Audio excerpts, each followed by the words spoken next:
राधे राधे दोस्तों। जय श्री कुंज बिहारी, जय श्री हरिदास, हरे कृष्णा।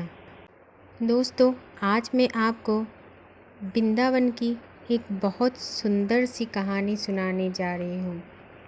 आज मैं सुनाने जा रही हूँ कैसे एक संत के ऊपर श्री राधा रानी जी का कृपा हुआ था। दोस्तों, ये कहानी बहुत समय पहले की है। एक संत थे और जो वृंदावन में रहा करते थे। श्रीमद् भागवत महापुराण में उनकी बड़ी निष्ठा था और उनका एक नियम था कि वे हर रोज़ श्रीमद् भागवत का एक अध्याय पाठ करते थे और राधा रानी जी को अर्पण करते। दोस्तों, वो संत कहीं जाना आना भी नहीं करते थे, बस दिन रात राधे राधे राधे राधे नाम जपते थे, हरे कृष्णा नाम जपते थे। और आसपास के लोग उनकी भक्ति भाव देखकर रोज़ कुछ ना कुछ खाने पीने का सामान देते थे और वो संत अपनी कुटिया में बैठ के राधा रानी का नाम जप करते थे या फिर श्रीमद् भागवत की अध्याय को पढ़ते थे। दोस्तों, ऐसा करते करते उन्हें सालों बीत गया था, थोड़ा बूढ़ा भी हो गया था, लेकिन उसका एक दिन भी ऐसा नहीं गया कि वो नाम जाप नहीं किया या फिर श्रीमद् भागवत का अध्याय नहीं पाठ करा।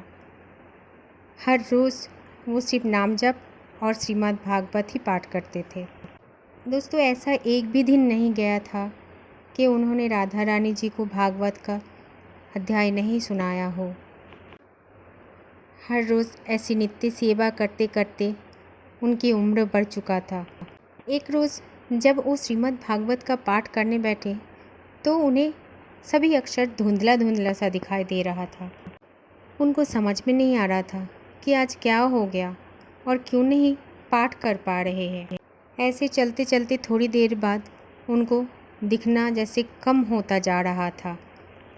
फिर उस संत की आंखों में आंसू आ गए।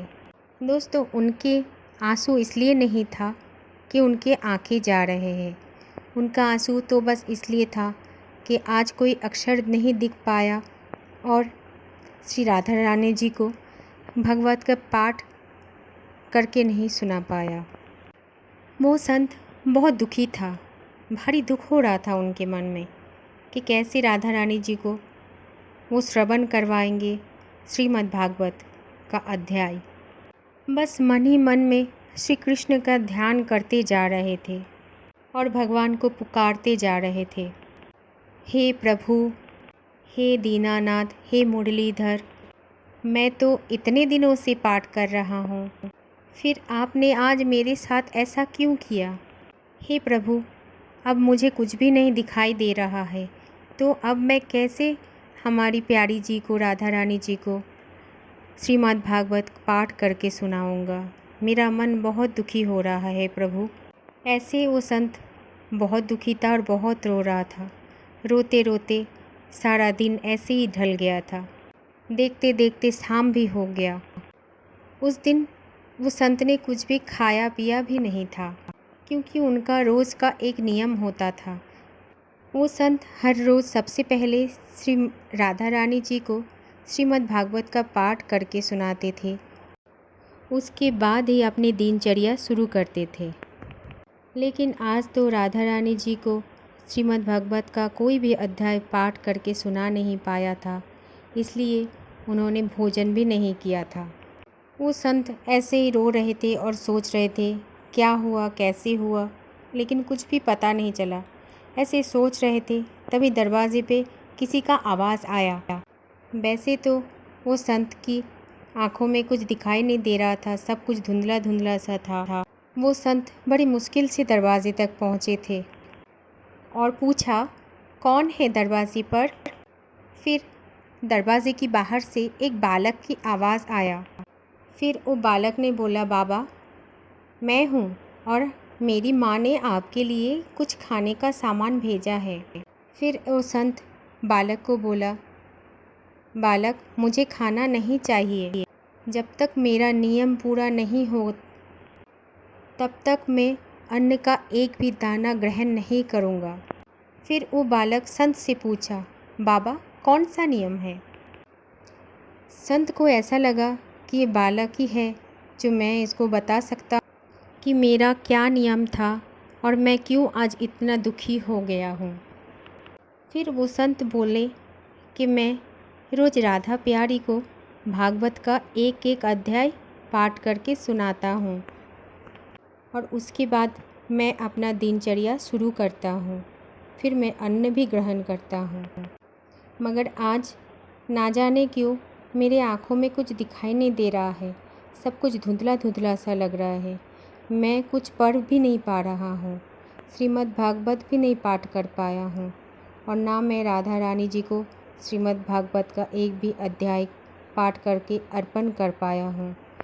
इसीलिए मेरा नियम पूरा नहीं हुआ और मैं अन्न का एक भी दाना ग्रहण नहीं कर सकता। ये कहकर वो संत बहुत ज़ोर ज़ोर से रोने लगी और बालक उस संत को रोते हुए देखकर, अच्छा बाबा, आपकी आंखें चली गई तो इसलिए आप इतना दुखी हो? तो संत बोले, अरे ये आंखें किसको चाहिए?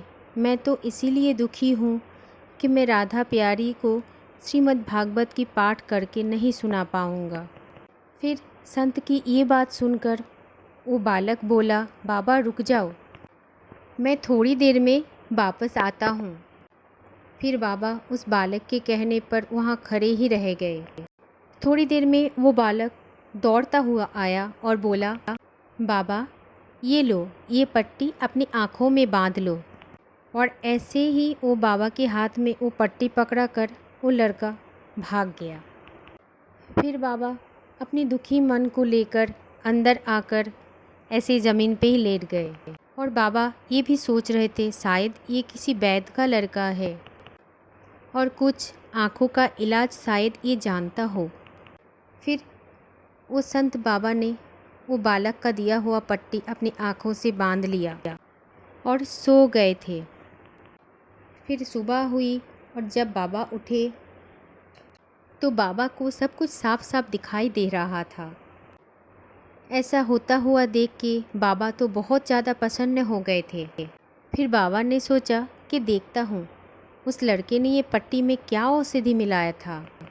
फिर बाबा ने वो पट्टी को देखा तो पट्टी में बस राधा नाम लिखा हुआ था और बाबा ये सब देखकर फूट फूट के रोने लगा और कहने लगे, हे प्रभु, आपकी कितनी महिमा है। आज मुझे पता चला है कि मुझसे श्लोक सुनने में आपको कितना आनंद आता होगा। आज इतना चमत्कार देख के बाबा तो बहुत ज़्यादा खुश था और साहस के साथ जल्दी उठे। फिर स्नान आदि कर कर श्रीमद् भागवत की पाठ करने बैठ गया था। दोस्तों, आज तो वो बाबा की आवाज़ में एक अलग सा खनक था और होती भी क्यों ना, स्वयं किशोरी जी आके उनकी आँखों का इलाज किया था और बांके बिहारी जी आकर उनके ऊपर इतना कृपा जो कर दिया था।